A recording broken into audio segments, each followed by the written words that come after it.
All right, welcome back. We're talking about the next 4 games before the bye week. You're going to have Kenny Pickett most likely as your quarterback, but they have some of the toughest teams to play.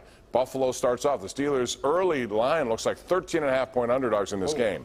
So, Adam, 13.5-point underdogs, and then you have Tampa with the NFL's #1 defense, and 2 road games. The 2 teams are pretty good with good quarterbacks. So what do you see in your crystal ball? I see 0-4 in my crystal ball. And no chance of anything beyond that?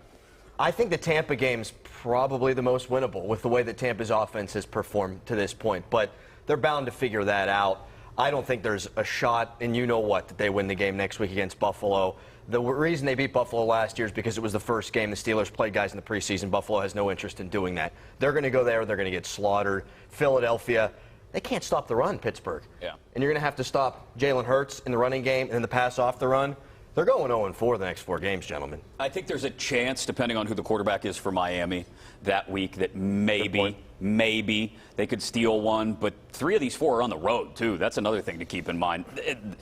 There's more likely than not, Adam, you're right. They go 0-4 during this stretch, and they're 1-7 going into the bye, which makes you wonder what the complexion of the second half looks like. If you're just the average everyday sports fan in Pittsburgh who's watching this show tonight, are you locked in on a team?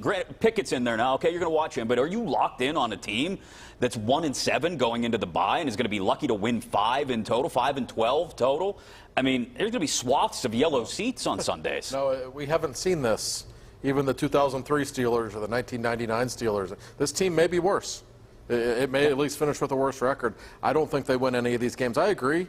I think the Tampa game, just because they're at home, might be their best chance, and their offense hasn't been great. Do we really think Brady's losing his last ever game in Pittsburgh? He doesn't lose here very often. So I'm probably still going to put my money on old TB12 in that one. They're probably 1-7. We haven't really seen this in, what, since the 60s? I don't know when the last time. Since we were kids in the late 80s, early 1988 90s, level. No, and the only variable here, we don't know what the offense will look like with Pickett in the next month. Maybe it will, exceed expectations. It's conceivable, but even if it does, these are 4 of the best teams. These are 4 legitimate Super Bowl contenders they're playing. If you steal 2 of these, it's a miraculous success. Yes. And you're still riding into the bye 3-5. Right. And needing to go on a roll in the second What we've seen so far is conservative play calling and a quarterback I'm willing to take chances. Now, Pickett may change that. But if you're Matt Canada, what do you do in this situation? Do you expand and let him do more, even though he's a rookie? Normally, you'd see a rookie quarterback and say, we're not going to give him too much of this. But he seems like he can handle it, Adam. I call the exact same offense. It's been a conservative offense. You want to be conservative with the rookie, fine, be conservative with the rookie. But I actually feel he'll hang in the pocket, make plays in the middle of the field.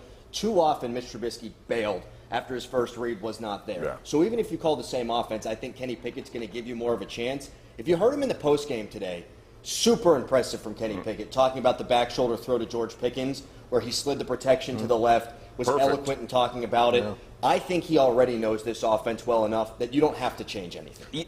Go ahead, Josh. If I'm Matt Canada, I'm interested in job preservation for myself. And the best way he can do that is to get on Kenny's good side and to make him look as good as humanly possible in the next 13 weeks. So I'd be pretty aggressive. Why be conservative? I would let him go. You can see it's just in Kenny's personality. He wants to be aggressive. They've got some weapons to possibly do it.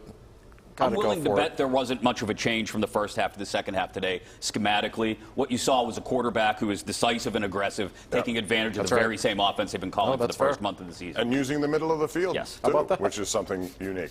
All right, when we come back, we are going to talk about Pitt, the other disaster that happened yesterday when Georgia Tech, a 3 underdog team, came in and beat them.